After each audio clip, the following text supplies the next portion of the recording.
नमस्कार। दोपहर समाचार में आपका स्वागत है।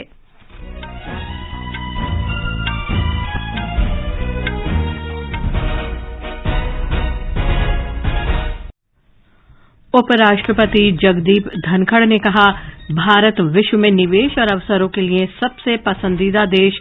नई दिल्ली में शिल्प गुरु और राष्ट्रीय शिल्प पुरस्कार प्रदान किए।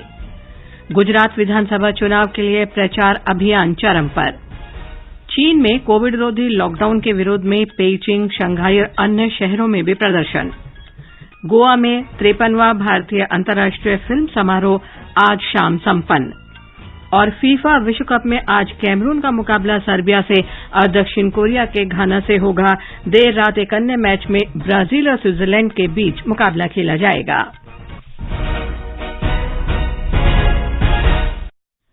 दोपहर समाचार के साथ मैं लवलीन निगम। उपराष्ट्रपति जगदीप धनखड़ ने आज नई दिल्ली में प्रमुख शिल्पकारों को 2017, 2018 और 2019 के शिल्प गुरु और राष्ट्रीय पुरस्कार प्रदान किए। इस अवसर पर उपराष्ट्रपति ने कहा कि शिल्पी देश की सांस्कृतिक विरासत के विस्तार में अहम भूमिका निभा रहे हैं। उन्होंने कहा कि भारतीय संस्कृति के सच्चे राजदूत हैं।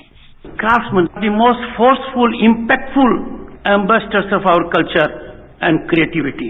You indicate to the world the enormous innovation skills that India possesses.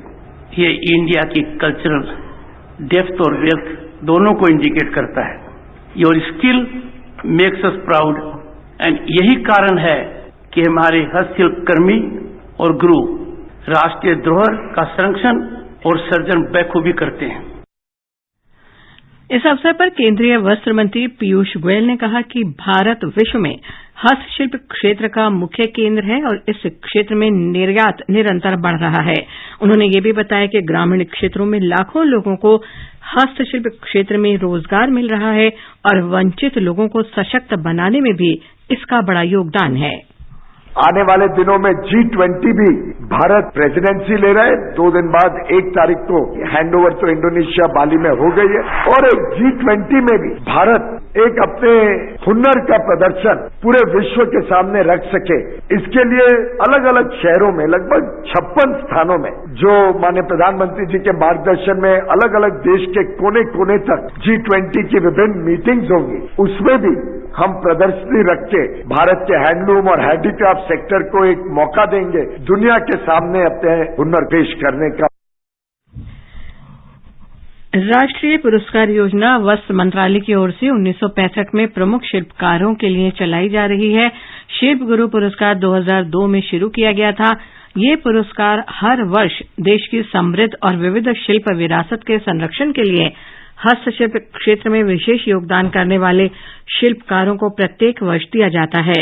इस पुरस्कार का मुख्य उद्देश्य हस्तशिल्प के क्षेत्र में विशिष्ट शिल्पकारों को सम्मानित करना है। हस्तशिल्प क्षेत्र का देश की अर्थव्यवस्था में महत्वपूर्ण योगदान है। रोजगार और निर्यात बढ़ाने में भी इस क्षेत्र का बड़ा योगदान है। गुजरात में विधानसभा के पहले चरण का प्रचार अभियान समाप्त होने में केवल 1 दिन बचा है और सभी राजनीतिक दल पूरे जोर शोर से प्रचार करने में लगे हैं। भारतीय जनता पार्टी के वरिष्ठ नेता और प्रधानमंत्री नरेंद्र मोदी भाजपा के प्रचार अभियान का नेतृत्व कर रहे हैं। उन्होंने भावनगर जिले के पालीताना में चुनाव रैली को संबोधित किया और आज उनका कच्छ, जामनगर और राजकोट में 3 और चुनावी रैलियां करने का कार्यक्रम है। पार्टी के वरिष्ठ नेता और गृहमंत्री अमित शाह, स्मृति ईरानी, पुरुषोत्तम रूपाला, गुजरात के मुख्यमंत्री भूपेंद्र पटेल और असम के मुख्यमंत्री हिमंत बिस्वा शर्मा भी अपनी पार्टी के उम्मीदवारों के लिए प्रचार करने में लगे हैं। मेहसाणा में खेरालू की रैली में श्री अमित शाह ने नर्मदा योजना और गुजरात के विकास का विरोध करने पर कांग्रेस की आलोचना की। दूसरी ओर कांग्रेस के राष्ट्रीय अध्यक्ष मल्लिकार्जुन खड़गे ने विकास में गुजरात मॉडल की आलोचना की है। अहमदाबाद में संवाददाताओं से बातचीत में श्री खड़गे ने सरकार के बढ़ते खर्चों, कोविड से हुई मौतों और बढ़ती महंगाई के लिए भाजपा को जिम्मेदार ठहराया। उन्होंने वायदा किया कि कांग्रेस सत्ता में आई तो पुरानी पेंशन योजना फिर लागू की जाएगी। श्री खड़गे मेहसाणा और अहमदाबाद में भी चुनावी रैलियां करेंगे। इस बीच आम आदमी पार्टी के प्रमुख अरविंद केजरीवाल और पंजाब के मुख्यमंत्री भगवंत मान भी राज्य में चुनाव प्रचार करने में लगे हैं। श्री केजरीवाल का आज सूरत में हीरा श्रमिकों को संबोधित करने का कार्यक्रम है। निर्वाचन आयोग ने सोमनाथ जिले के गीर के जंगलों में केवल एक मतदाता के लिए मतदान केंद्र स्थापित किया है। हमारे संवाददाता ने बताया है कि यह केंद्र घने जंगलों में स्थित बानेज के बाणेश्वर महादेव मंदिर के महंत हरिदास उदासीन के लिए बनाया गया है। महंत हरिदास ऊना निर्वाचन क्षेत्र से मतदाता हैं। उनके मतदान के लिए पुलिसकर्मियों सहित 10 लोगों का दल 25 किलोमीटर का सफर तय कर बूथ तक पहुंचता है। पोलिंग बूथ मंदिर के पास वन विभाग के दफ्तर में बनाया जाता है। लोकसभा और जिला परिषद के चुनाव के लिए भी चुनाव आयोग यहां बूथ बनाता है। जंगली जानवरों के डर से किसी भी पार्टी का उम्मीदवार महंत हरिदास के पास वोट मांगने के लिए नहीं आता। इसके बावजूद महंत हरिदास हमेशा मतदान कर लोकतंत्र के उत्सव में अपनी भागीदारी निभाते हैं। अहमदाबाद से अपर्णा खूंट के साथ जितेंद्र द्विवेदी, आकाशवाणी समाचार, गिर सोमनाथ। आयोग ने गिर वन क्षेत्र के जनजातीय मतदाताओं के लिए 7 मतदान केंद्र और बनाए हैं। ये समाचार हमारी वेबसाइट newsonair.com/hindi और हमारे mobile app news on AIR पर भी उपलब्ध हैं। कंपटीशन की अगर आप कर रहे हैं तैयारी, तो उनके लिए ऑल इंडिया रेडियो पर हम लाए हैं अभ्यास, एक ऐसा कार्यक्रम जिसमें आप पूछेंगे सवाल व्हाट्सएप नंबर 9289094044 पर, या फिर ईमेल करेंगे abhyas.airnews@gmail.com पर, और हमारे विशेषज्ञ देंगे इसका जवाब। आपका अभ्यास हमारा प्रयास।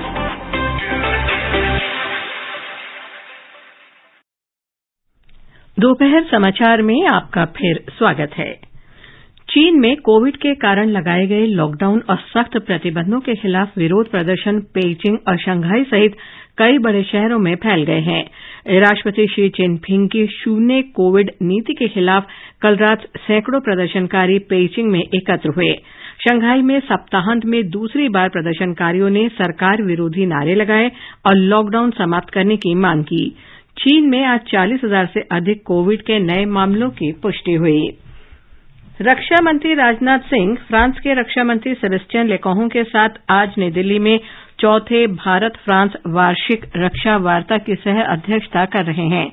दोनों मंत्री रक्षा संबंधों, आतंकवाद की रोकथाम, हिंद प्रशांत क्षेत्र में समुद्री सुरक्षा और आत्मनिर्भर भारत नीति के अनुरूप औद्योगिक और प्रौद्योगिक साझेदारी सहित विस्तृत विषयों पर बातचीत करेंगे।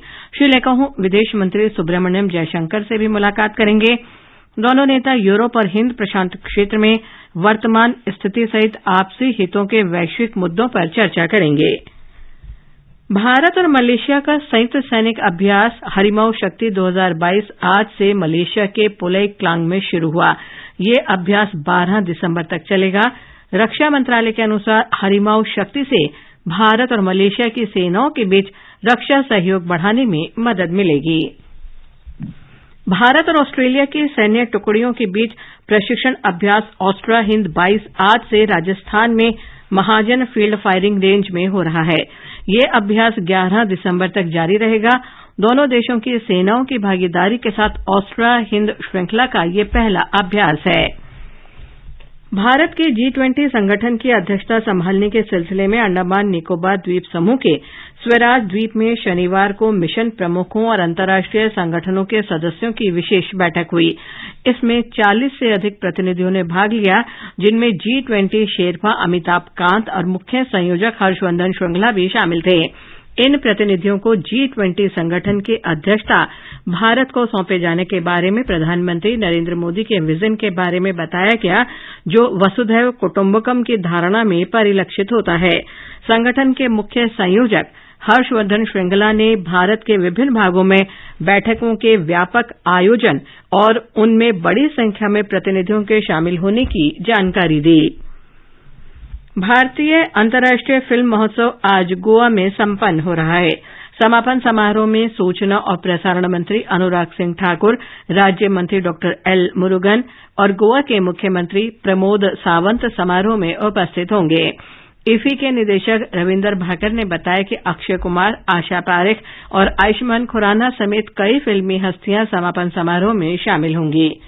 तेलुगु फिल्म के सुपरस्टार चिरंजीवी को समापन समारोह में 2022 के इंडियन फिल्म पर्सनालिटी अवार्ड से सम्मानित किया जाएगा। कतर में विश्व कप फुटबॉल में आज ग्रुप जी में देर रात कैमरून और सर्बिया के बीच मैच होगा। 6:30 बजे ग्रुप एच में दक्षिण कोरिया और घाना आमने सामने होंगे। रात 9:30 बजे 5 बार के चैंपियन ब्राजील का मुकाबला स्विट्जरलैंड से होगा और देर रात ग्रुप एच में पुर्तगाल और उरुग्वे के बीच मैच खेला जाएगा। एक रिपोर्ट। ग्रुप जी में कैमरून और सर्बिया दोनों को अभी विश्व कप में अपने पहले अंक की तलाश है। जीतने वाली टीम की नॉकआउट में पहुंचने की संभावना बनी रहेगी। इस ग्रुप से ब्राजील शीर्ष पर है। आज स्विट्जरलैंड पर जीत दर्ज कर ब्राजील अंतिम 16 में प्रवेश करना चाहेगा, लेकिन चोटिल नेमार के बिना ब्राजील को मशक्कत करनी पड़ेगी। ग्रुप एच में दक्षिण कोरिया घाना पर जीत दर्ज कर नॉकआउट की दौड़ में बना रहना चाहेगा, जबकि आज के अंतिम मैच में क्रिस्टियानो रोनाल्डो पुर्तगाल को प्री क्वार्टर फाइनल में पहुंचाने के लिए मैदान में उतरेंगे। हालांकि दक्षिण अमेरिकी टीम उरुग्वे पर काबू पाने के लिए रोनाल्डो को एड़ी चोटी का जोर लगाना होगा। हिमांशु कांडपाल, आकाशवाणी समाचार, दिल्ली।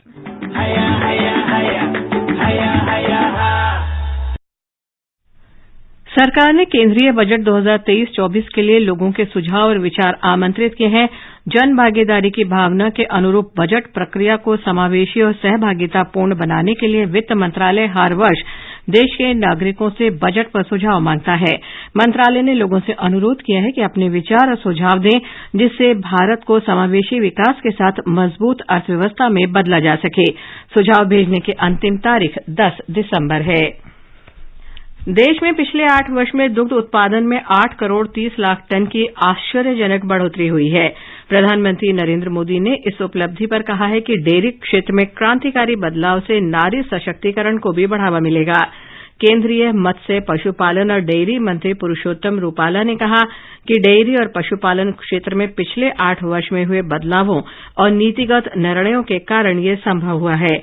उन्होंने कहा कि मोदी सरकार ने इस क्षेत्र के लिए बड़े बजट का आवंटन किया है और पूरे देश में पशुओं में खुरपका और मुंहपका रोग के लिए टीकाकरण कार्यक्रम चलाया।